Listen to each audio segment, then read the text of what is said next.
क्रिस्त में अति प्रिय माता पिताओं, भाइयों बहनों एवं बच्चों, आप सबको पास्का का दूसरा रविवार में स्वागत है।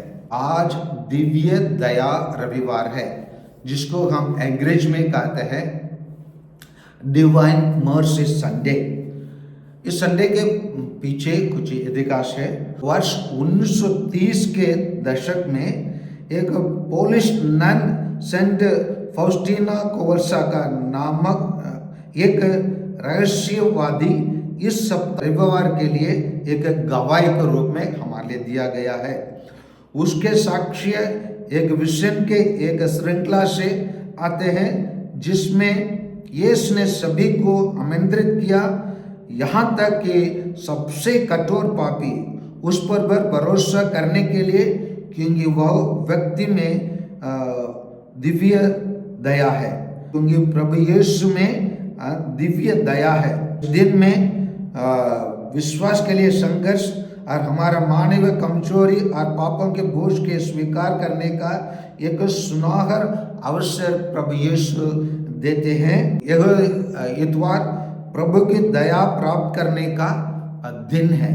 और आज हमारे मनन चिंतन के लिए हमारे लिए 3 पाठ दिया गया है। और पहला पाठ है प्रेरित चरित्र, और जहाँ लोग रोगियों को सड़कों पर ले जाकर खटोलों तथा चारपाई पर लेटा देते थे, ताकि जब पेतरुस उधर गुजरे तो उसकी चाय उनमें से किसी पर पड़ जाए तो इतना महान शक्ति के रूप में अभी पेतरुस बन गया।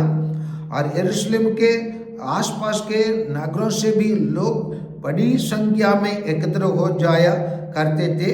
वे अपने साथ रोगियों तथा अशुद्ध आत्माओं से पीड़ित व्यक्तियों को ले आते थे, और वे सब चंगा कर दिया जाते थे। सो यहाँ पर हम देखते हैं अभी प्रभु यीशु का शिष्य लोग, जिसको प्रेरित कहलाया जाता है, वो लोग अभी निर्डर काम करते हैं।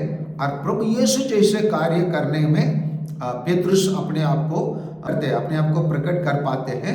और प्रभु यीशु जैसे ही कार्य करते हैं, जैसे प्रभु यीशु ने उसको अपना प्रतिनिधि बनाया, और वो प्रतिनिधि का कार्य वो अच्छे से करते हुए हम पाते हैं।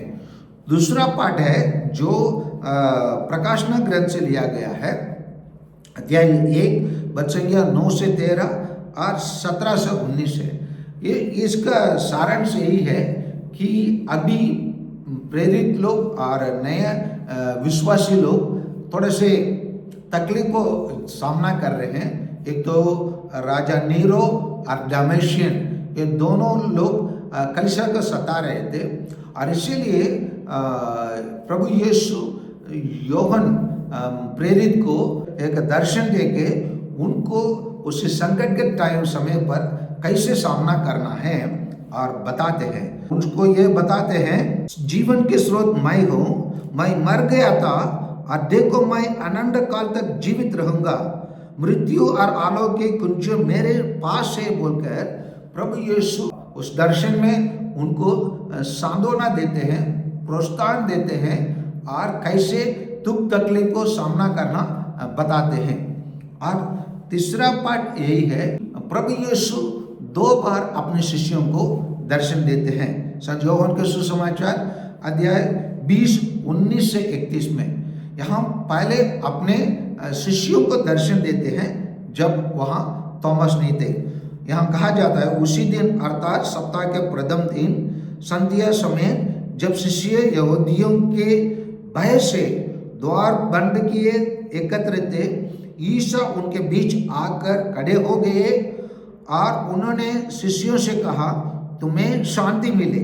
और उसके बाद उन्हें अपने हाथ और अपनी बगल दिखाए। प्रभु को देखकर शिष्य आनंदित हो उठे।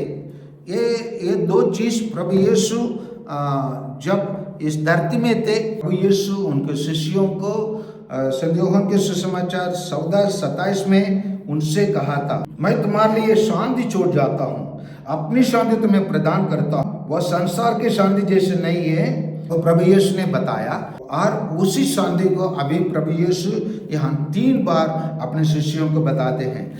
और 16-20 में हम देखते हैं प्रभु यीशु ने अपने शिष्यों को ये भी शिक्षा देकर गए थे, मैं तुम लोगों से यह कहता हूँ, तुम रोवोगे और विलाप करेंगे, परंतु संसार आनंद मनाएंगे।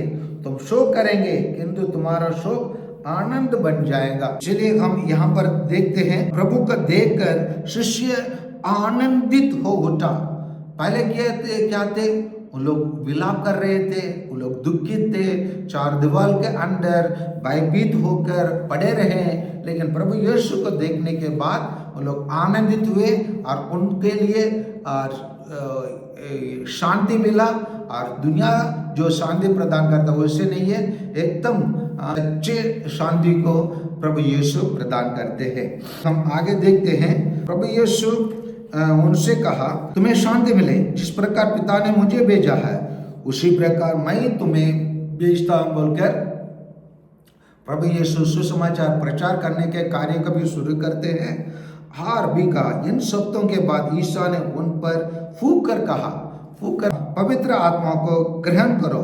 यहाँ पर पवित्र आत्मा को प्रदान करते हैं। वही चीज को यहाँ पर हम देखते हैं, अपने शिष्यों को अकेले में उनको पवित्र आत्मा को प्रदान करते हैं। लेकिन फिर प्रेरित चरित्र अध्याय 2:1-4 में हम पाते हैं, जब पेंतकोस्त के दिन आया और जब शिष्य एक स्थान पर एकत्र थे, तो अचानक आंधी जैसे आवाज आकाश से सुनाई पड़ी और सारा घर यहाँ जहां वे बैठे हुए थे गूंज उठा।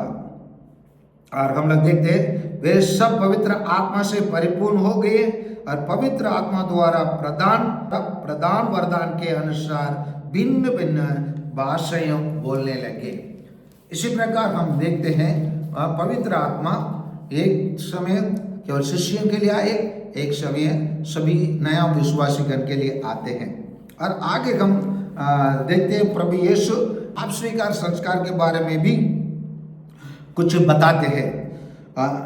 तुम जिन लोगों का पाप क्षमा करेंगे वे अपने पापों से मुक्त हो जाएंगे, और जिन लोगों का पाप क्षमा नहीं करेंगे वे अपने पापों से बंधे रहेंगे। इस प्रकार प्रभु यीशु अपने शिष्यों को पाप स्वीकार संस्कार के संबंधित जानकारी प्रदान करके उनका अधिकार भी प्रदान करते हैं। आगे हमें यह देखने के लिए मिलता है, ईसा के आने के समय 12 में से एक थॉमस जो यमल कहलाता था उनके साथ नहीं था। दूसरे शिष्य ने उससे कहा, हमने प्रभु को देखा है। उसने उत्तर दिया, जब तक मैं उनके हाथों में कीलों का निशान ना देख लूं, कीलों के जगह पर अपनी उंगली ना रख दूं और उनके बगल में अपना हाथ ना डाल दूं, तब तक मैं विश्वास नहीं करूंगा बोलकर सेंट थॉमस कहते हैं। क्यों कहते हैं? क्योंकि अपने शिष्य लोग उन लोग देख लिए और उन लोग विश्वास कर लिए, और थॉमस ऐसे नहीं देख पाया, इसलिए वो पूरे अधिकार के साथ उसी बात को स्वीकार नहीं कर पाया। क्योंकि वो सोच रहा है, अगर प्रभु यीशु अन्य शिष्यों को भी दिखाई दिए, मेरे लिए क्यों नहीं दिखाई दिया? जब तक मैं प्रभु यीशु को नहीं देखूंगा मैं विश्वास नहीं करूंगा बोल के अपने विश्वास को दृढ़ करने के लिए, विश्वास में आगे बढ़ने के लिए ऐसे व्यक्त करता है। और प्रभु यीशु उसी बात पर नाराज नहीं भी होते। 8 दिन बाद शिष्य फिर घर के भीतर थे और थॉमस उनके साथ था। फिर द्वार बंद होने पर भी यीशु उनके बीच आकर खड़े हो गए और बोले, तुम्हें शांति मिले। तब उन्होंने थॉमस से कहा, यहाँ पर देखिए ना, प्रभु यीशु अन्य शिष्य से बात नहीं कर रहे हैं और अन्य शिष्य से पूछताछ भी नहीं कर रहे। अरे आप लोग थॉमस को क्या बताया? थॉमस आप लोग क्या बताया? प्रभु यीशु पहले ही जान रहे हैं, इसलिए थॉमस को अविश्वास को हटाना है, उसको विश्वास दिलाना है। इसलिए प्रभु यीशु स्वयं कदम उठा रहे हैं और उनके आगे बढ़ रहे हैं। और उनसे कहा, अपनी उंगली यहाँ रखो, देखो ये मेरा हाथ है, अपना हाथ बढ़ाकर मेरे बगल में डालो, अविश्वासी नहीं बल्कि विश्वासी बनो। और इसी चीज को सुनने के बाद थॉमस एक बहुत बड़ा सत्य को दुनिया के लिए अपने विश्वास के द्वारा हमारे लिए प्रकट करता है। थॉमस ने उत्तर दिया, मेरे प्रभु मेरे ईश्वर। और यही बात सुनने के बाद प्रभु यीशु थॉमस को तारीफ करने के बदले, हाँ तुम समझ गए मैं वास्तव में कौन हूँ, ये बात को बताने के पहले प्रभु यीशु हर एक वास्तविक मुख्य बात को बता रहे हैं। यीशु ने उससे कहा, क्या तुम इसीलिए विश्वास करते हो कि तुमने मुझे देखा है? धन्य है वे कौन? हम लोग जो बिना देखे ही विश्वास करते हैं। हम लोग सब प्रभु यीशु को आमने सामने नहीं देखते हैं, फिर भी हम प्रभु यीशु पर विश्वास करते हैं। इसलिए हमारे विश्वास के बारे में बताने के लिए थॉमस के विश्वास को थोड़ा प्रभु यीशु नजरअंदाज करते हैं या तो उसको तारीफ ना करते हैं। हमारे विश्वास को हम जो लोग प्रभु यीशु पर अभी भी 2000 वर्षों हो गया, हम भी अभी उन पर विश्वास करते हैं और भी विश्वास करने के लिए हम लोगों को अगुवाई करते हैं। और इसलिए प्रभु यीशु ने उन्होंने कहा, जो बिना देखकर विश्वास करते हैं वो और अधिक धन्य है कहते हैं। और इसी प्रकार प्रभु यीशु हमें बहुत सारे बातों को आज हमारे समक्ष रखते हैं। आज जैसे हम प्रेरित को देख रहे हैं, प्रेरित लोग शुरू में भयभीत थे, अभी निडर काम कर रहे हैं। पहले खुला आम काम नहीं करते थे, अभी खुला आम प्रचार कर रहे हैं। और प्रभु यीशु जैसे सेंट पेट्रुस काम करना शुरू किया, प्रभु यीशु का प्रतिनिधित्व करना सही तरीका में करना शुरू किया। इसीलिए लोग उनके पास सभी बीमारियों को लेके आते हैं। और हम लोग दूसरा पार्ट में हम देखते हैं, जब राजा नीरो और डमेशियन के द्वारा जब लोग सताए गए, उन लोगों को प्रोत्साहन देने के लिए ईश्वर स्वयं संत यूहन्ना प्रेरित को दर्शन देकर उनको प्रोत्साहन देते हैं कि जीवन के स्रोत मैं हूँ कहते हुए उन बताता है, मैं मर गया था और देखो मैं अनंत काल तक जीवित रहूंगा बोल के उनको प्रोत्साहन देते हैं और जीवन को सामना करने को आगे बताते हैं। आइए इन सभी घटनाओं से प्यारे भाइयों और बहनों, हम लोग इन आज के आधुनिक दुनिया में हमारे भारत देश में देख सकते हैं, हमारे लोग विरोध कर सकते हैं, हमको भयभीत कर सकते हैं, लेकिन हमारे पास एक ईश्वर है जो हमारा भयभीत को हटा सकता है, हमको सांत्वना दे सकते हैं, शांति प्रदान कर सकते हैं। दुनिया के अनुकूल का शांति नहीं है और ईश्वर के अनुकूल, स्वर्ग राज्य के अनुकूल शांति प्रदान करने के लिए हमारे सामने हमारा महान प्रभु, पुनरुज्जीवित प्रभु मसीह है। और उसी मसीह को देखकर सेंट थॉमस हमारा भारत देश का प्रेरित कहता है, मेरे प्रभु मेरे ईश्वर। वो दुनिया के लिए हमारे प्रभु ईश्वर को महान ईश्वर के रूप में, महान प्रभु के रूप में प्रकट किया।